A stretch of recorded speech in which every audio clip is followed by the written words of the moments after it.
فاعوذ باللہ من الشیطان الرجیم بسم اللہ الرحمن الرحیم فلولا کانت قریۃ آمنت فنفعها ایمانها تو کیوں نہ ہوئی کوئی بستی کہ جو ایمان لاتی اور اسے اس کے ایمان نے نفع پہنچایا ہوتا الا قوم یونس سوائے ایک قوم یونس کے۔ حضرت یونس علیہ السلام کو بھیجا گیا تھا نینوا کی طرف، وہاں انہوں نے دعوت دی، معاملہ وہی ہوا جو تمام رسولوں کے ساتھ ہوا ہے، قوم نے انکار کیا، سرکشی پر اڑے رہے، پھر یہ خبر دے کر اور چلے گئے کہ اب 3 دن کے اندر اندر تم پر عذاب آ جائے گا۔ محسوس ایسا ہوتا ہے کہ انہیں اجازت اللہ کی طرف سے جانے کی نہیں آئی تھی۔ رسول کا معاملہ ایسا ہوتا ہے کہ وہ اپنی جگہ کو چھوڑ کر نہیں جا سکتا جب تک کہ اللہ کی طرف سے ایکسپریس پرمیشن نہ ہو، واضح اجازت۔ جیسے ہمارے ایگزیکٹو آفیسرز ہوتے ہیں، ڈی سی ہے تو ضلع کو چھوڑ کے نہیں جا سکتا وہ بغیر اجازت کے، اس لیے کہ ظاہر بات ہے وہاں کے امن و امان کا سارے ذمہ داری اس کی ہے۔ تو نبی کا معاملہ مختلف ہے، رسول کا مختلف ہے۔ رسول کو جب کسی جگہ پر کسی قوم کی طرف کسی علاقے کی طرف بھیج دیا گیا، اب چاہے کچھ بھی ہو، جب تک کہ وہاں پر سے اجازت نہ آئے کہ اس قوم کو چھوڑ کر تم جا سکتے ہو، رسول نہیں جا سکتا۔ چنانچہ آپ کو معلوم ہوتا ہے کہ جب سیرت میں آپ پڑھتے ہیں ہجرت کے واقعات، تو حضرت ابوبکر جو ہیں، حضور نے عام مسلمانوں کو اجازت دے دی تھی چلے جاؤ مدینے، لیکن خود انتظار میں تھے کہ اللہ کی طرف سے خصوصی اجازت آ جائے۔ حضرت ابوبکر پوچھتے رہتے تھے، اونٹنیاں تیار کی ہوئی تھیں، لیکن جب تک وہ اجازت نہیں آئی آپ وہاں سے روانہ نہیں ہوئے۔ تو ایسا محسوس ہوتا ہے کہ حمیت دین میں کچھ بہت زیادہ جوش آیا حضرت یونس علیہ السلام کے۔ بہرحال حمیت دینی اور اللہ کی غیرت جو ہے وہ اچھی شے ہے، لیکن وہ جوش کے اندر بس صرف یہ ان سے نظر انداز ہو گیا معاملہ کہ اپنی اللہ تعالیٰ کی طرف سے واضح اجازت آئے بغیر اپنی قوم کو چھوڑ کر چلے گئے۔ اس کا نتیجہ یہ نکلا کہ جب عذاب کے آثار شروع ہوئے اور قوم نے دیکھا کہ جو بات کہی تھی یونس نے وہ تو صحیح نکل رہی ہے، لہذا وہ پوری قوم نے توبہ کی، گڑ گڑائے، اپنے سب بچوں کو عورتوں کو لے کر باہر نکل آئے، مال مویشی سامان لے کر گڑ گڑا کر اللہ سے توبہ کی، تو اللہ نے ان کی توبہ کو قبول کر لیا۔ حالانکہ عذاب کے آثار شروع ہونے کے بعد توبہ قبول نہیں ہوتی، لیکن ایک استثناء ہے، چونکہ جو رسول بھیجے گئے تھے ان رسول کی طرف سے ذرا جلدی ہو گئی اور اجازت کے بغیر وہ اپنی قوم کو چھوڑ کر چلے گئے، لہذا اس جو بھی ڈیبٹ ہوا ہے رسول کے کھاتے میں اس کا کریڈٹ ہو گیا ہے اس قوم کو، اور اس کے لیے ایک استثناء قائم ہو گئی ہے پوری تاریخ کے اندر کہ وہ عذاب کے آثار آنے کے باوجود پھر انہوں نے توبہ کی اور اللہ نے ان کی توبہ کچھ عرصے کے لیے قبول کر لی، عذاب کو ٹال دیا۔ فلولا کانت قریۃ آمنت فنفعها ایمانها الا قوم یونس تو کیوں نہ ہوئی کوئی بستی کو جو ایمان لے آتی، یعنی عذاب کے آثار شروع ہونے کے بعد اور پھر اسے اس کا ایمان لانا مفید ہوتا، سوائے قوم یونس کے۔ لما آمنوا جب وہ ایمان لے آئی قوم، کشفنا عنہم عذاب الخزي فی الحیات الدنیا ہم نے کھول دیا ان سے، ہٹا دیا ان سے دنیا کی زندگی میں وہ رسوا کن عذاب، ومتعناہم الی حین اور ایک وقت معین کے لیے ہم نے انہیں اور مہلت دے دی، ایک فریش لیز آف ایگزسٹنس ان کو عطا کر دیا۔ وَلَوْ شَاءَ رَبُّكَ لَآمَنَ مَنْ فِي الْأَرْضِ كُلُّهُمْ جَمِيعًا اور اگر آپ کا رب چاہتا ہے نبی صلی اللہ علیہ وسلم تو جو بھی زمین میں ہے سب کے سب ایمان لے آتے۔ یہ باتیں سورہ انعام میں بہت یعنی شد و مد کے ساتھ آ چکی ہیں، وہ ذروہ سلام ہے اس موضوع کا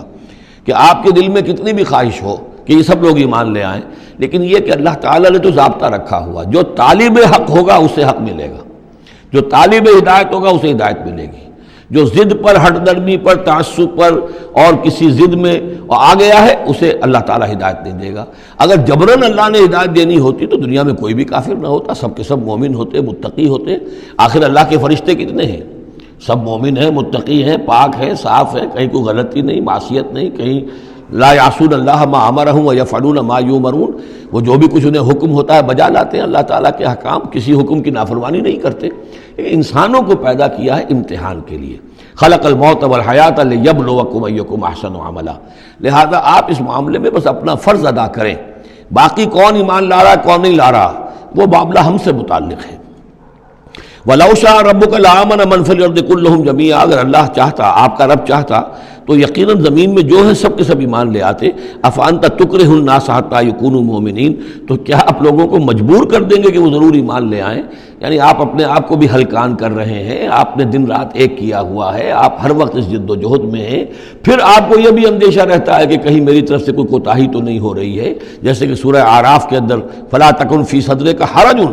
آپ کے دل کے اندر یہ تنگی نہیں ہونی چاہیے، آپ اپنا فرض ادا کر کے اپنے آپ کو سبکدوش سمجھیے۔ وما کان لنفس ان تؤمن الا باذن اللہ، اور کسی جان کے لیے ممکن ہی نہیں ہے، کسی انسان کے لیے کہ وہ ایمان لائے مگر اللہ کے اذن سے۔ وَيَجْعَلُ الرِّجْسَ عَلَى الَّذِينَ لَا يَعْقِلُونَ، اور جو عقل سے کام نہیں لیتے اللہ تعالیٰ ان کے اوپر تو گندگی مسلط کر دیتا ہے۔ قُلِ انظُرُوا مَاذَا فِي السَّمَاوَاتِ وَالْأَرْضِ، کہیے ان سے کہ دیکھو جو آسمانوں اور زمین میں ہے اللہ تعالیٰ کی آیات ہیں، آسمان میں بھی ہیں زمین میں بھی ہیں۔ وَمَا تُغْنِي الْآيَاتُ وَالنُّذُرُ عَنْ قَوْمٍ لَا يُؤْمِنُونَ، لیکن یہ ساری آیات کام نہیں آتی، اور یہ ساری انذار اور ڈر سنانا اور جو بھی دعوت و تبلیغ ہے وہ ان لوگوں کے لیے جو ایمان نہیں لانا چاہتے مفید نہیں ہے۔ فَهَلْ يَنْتَظِرُونَ إِلَّا مِثْلَ أَيَّامِ الَّذِينَ خَلَوْا مِنْ قَبْلُ، یہ لفظ ایام آگے ایام اللہ، تو کیا یہ منتظر ہیں اسی طرح کے دنوں کے جیسے کہ دن اس سے پہلے آئے ہیں؟ قُلْ فَانْتَظِرُوا، وہ دن جو آیا تھا قوم نوح پر، اور وہ دن جو آیا قوم ہود پر اور قوم صالح پر۔ فَهَلْ يَنْتَظِرُونَ إِلَّا مِثْلَ أَيَّامِ الَّذِينَ خَلَوْا مِنْ قَبْلِهِمْ، تو کیا یہ اسی طرح کے دنوں کا انتظار کر رہے ہیں، اسی طرح کا دن ان پر بھی آ جائے جیسا کہ ان پر آیا تھا جو ان سے پہلے تھے۔ قُلْ فَانْتَظِرُوا إِنِّي مَعَكُم مِّنَ الْمُنتَظِرِينَ، تو کہہ دیجئے کہ اچھا انتظار کرو، میں بھی تمہارے ساتھ انتظار کر رہا ہوں۔ ثُمَّ نُنَجِّي رُسُلَنَا وَالَّذِينَ آمَنُوا، پھر ہم نجات دیتے رہے ہیں اپنے رسولوں کو اور اہل ایمان کو۔ كَذَلِكَ حقاً علینا ننجی المومنین، بالکل اسی طرح ہمارے اوپر حق ہے، واجب ہے کہ ہم اہل ایمان کو نجات دیں۔ حضرت نوح کے ساتھ جو ایمان لائے وہ ان کے ساتھ کشتی میں بچا لیے گئے، حضرت ہود پر جو لوگ ایمان لائے ان کو بچا لیا گیا، حضرت صالح پر جو ایمان لے آئے وہ ان کو بچا لیے گئے، اور عمورہ اور صدوم کی بستیوں میں سے کوئی ایک بھی نہیں نکلا ایسا خوشبخت کہ جو وہاں سے اپنی نجات کا سامان حاصل کرتا، سوائے حضرت لوط اپنی دونوں بیٹیوں کو لے کر نکلے ہیں، ایک متنفس بھی نہیں تھا وہاں، ان کی اپنی بیوی بھی پیچھے رہ گئی ہے۔ قُلْ يَا أَيُّهَا النَّاسُ إِن كُنتُمْ فِي شَكٍّ مِّن دِينِي، اب یہ بڑا ایک فیصلہ کن سا انداز خطاب ہے یہاں، کہہ دیجئے اے نبی، اے لوگو، إِن كُنتُمْ فِي شَكٍّ مِّن دِينِي، اگر تمہیں میرے دین کے بارے میں کوئی شک ہے، یعنی تم مجھ پر دباؤ ڈال رہے ہو کہ میں تمہارے دین کی پیروی کروں، تو تمہیں کچھ شک ہے شاید میرے بارے میں کہ میں اپنے دین پر پوری طرح جازم نہیں ہوں، پوری طرح قائم نہیں ہوں، شاید مجھے اس کے اوپر پورا وثوق حاصل نہیں ہے، یہ جو تم محنت کر رہے ہو، مجھے جو ہے مجھ پر دباؤ پریشرائز کر رہے ہو مجھے۔ قُلْ يَا أَيُّهَا النَّاسُ إِن كُنتُمْ فِي شَكٍّ مِّن دِينِي فَلَا أَعْبُدُ الَّذِينَ تَعْبُدُونَ مِن دُونِ اللَّهِ، تو میں ہرگز نہیں پوجنے والا ان کو جن کو تم پوجتے ہو اللہ کے سوا۔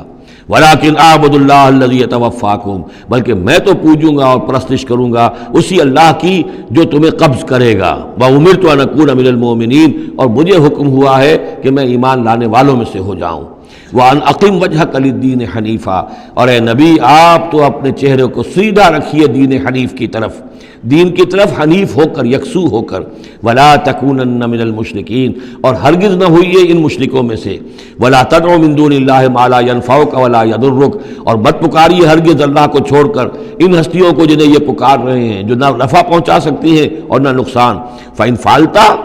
اور اگر بالفرض آپ نے ایسا کیا، فَإِنَّكَ إِذًا مِّنَ الظَّالِمِينَ، تو پھر آپ بھی ظالموں میں سے ہو جائیں گے۔ وَإِن يَمْسَسْكَ اللَّهُ بِضُرٍّ فَلَا كَاشِفَ لَهُ إِلَّا هُوَ، اور اگر اللہ تعالیٰ آپ کو کوئی ضرر پہنچائے، تکلیف پہنچائے، تو کوئی نہیں ہے اس کا کھولنے والا، دور کرنے والا سوائے اس کے۔ وَإِن يُرِدْكَ بِخَيْرٍ، اور اگر وہ ارادہ کر لے آپ کے ساتھ بھلائی کا، خیر کا، اچھائی کا، فَلَا رَادَّ لِفَضْلِهِ، تو اس کے فضل کو لوٹانے والا کوئی نہیں جو آڑ بن جائے، روک بن جائے، رکاوٹ بن جائے اس کے فضل کے راستے میں۔ يُصِيبُ بِهِ مَن يَشَاءُ مِنْ عِبَادِهِ، وہ اپنا فضل دیتا ہے اپنے بندوں میں سے جس کو چاہتا ہے، پہنچاتا ہے جس کو چاہتا ہے۔ وَهُوَ الْغَفُورُ الرَّحِيمُ، اور وہ غفور اور رحیم ہے۔ قُلْ يَا أَيُّهَا النَّاسُ، کہہ دیجئے اے لوگو،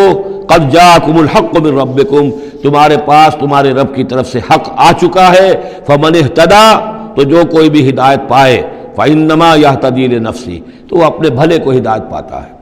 اس کا فائدہ اسی کو ہوگا، عاقبت اس کی سنورے گی، اللہ کی رحمت اس کے شامل حال ہوگی۔ وَمَنْ ضَلَّ، اور جو بھٹک جائے، جو گمراہ ہو جائے، فَإِنَّمَا يَضِلُّ عَلَيْهَا، تو وہ بھی اپنی جان پر وبال لے گا، اس کا سارا وبال اس کی اپنی جان پر آئے گا۔ وَمَا أَنَا عَلَيْكُمْ بِوَكِيلٍ، اور میں کوئی تمہارا ذمہ دار نہیں ہوں، میں تمہارے اوپر کوئی داروغہ بنایا نہیں گیا ہوں، میں تمہارے بارے میں مسئول نہیں ہوں، اللہ کے ہاں مجھ سے تمہارے بارے میں باس پرس نہیں ہوگی۔ وَلَا تُسْأَلُ عَنْ أَصْحَابِ الْجَحِيمِ، آپ سے نہیں پوچھا جائے گا جہنمیوں کے بارے میں۔